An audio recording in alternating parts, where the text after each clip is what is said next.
Toujours avec Arlette Chabot, Emery Doligé et Didier François à propos de cette attaque de Daesh sur TF1. Hélène Zellani nous raconte la réunion où étaient convoqués tous les dirigeants de l'audiovisuel français. Le plan Vigipirate est toujours à son maximum, mais les autorités n'ont pas seulement peur des attentats, elles s'inquiètent aussi des actions de ceux qu'on appelle les cyber-djihadistes. Et on parle d'un point d'orgue en ce jeudi. D'ailleurs, le ministère de la Défense a lancé un avertissement aux directeurs des grands groupes français. Ce sont en effet des services vitaux qui sont menacés. Didier, François, qu'est-ce que c'est qu'un protocole de sécurité optimale, puisqu'on a appris qu'il avait été élaboré?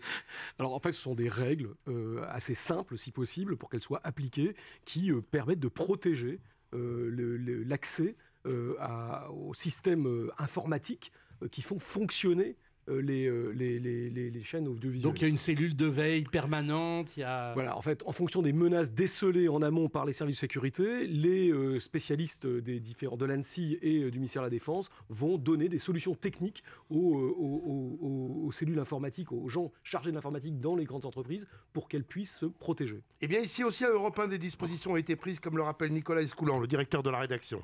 Nous venons de prendre des mesures exceptionnelles de protection de notre antenne.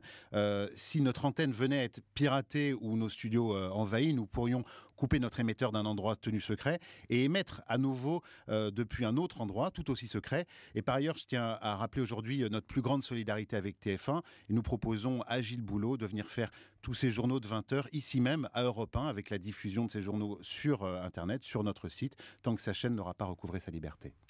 Voilà, heureusement, la diffusion a repris pour TF1. Alors, Daesh Interactive est un nouveau nom, mais on se souvient des attaques des cyber-djihadistes de Cybercalifate. C'était le 12 janvier 2015, la prise de contrôle des comptes Twitter et YouTube au centre du commandement militaire américain au Moyen-Orient. Ça avait été un petit peu étouffé. C'est le plus massif, contre 19 000 sites français au lendemain de l'attaque sanguinaire contre Charlie Hebdo. Février 2015, compte Twitter de Newsweek qui était entre leurs mains depuis plusieurs minutes. Et on se souvient aussi d'une autre attaque, la tentative d'infiltration dans l'outil de publication du site Le Monde, revendiqué par l'armée électronique syrienne, un groupe d'activistes de nature différente.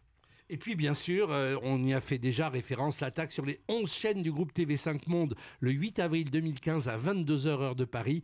Yves Bigot, le directeur général de TV5 Monde, était aux premières loges. À partir des environs de 22h, nos 11 chaînes sont passées d'un seul coup en écran noir et notre système de secours, lui aussi, était inutilisable. Et nous avons perdu la main sur l'ensemble de nos sites et de nos réseaux sociaux. Tout notre système de diffusion est en panne, est corrompu en langage professionnel. Évidemment, tous nos services techniques sont venus nous rejoindre pour travailler avec l'ensemble de nos ingénieurs pendant toute la nuit. Alors, s'il est encore trop tôt pour connaître le mode opératoire qui a été utilisé contre TF1, on peut sans doute imaginer que quelque chose...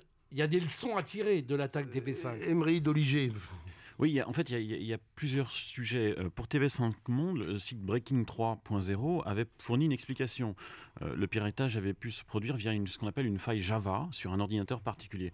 Ça peut être très bien celui de l'administrateur des réseaux sociaux de la chaîne ou bien n'importe quel ordinateur connecté à la régie.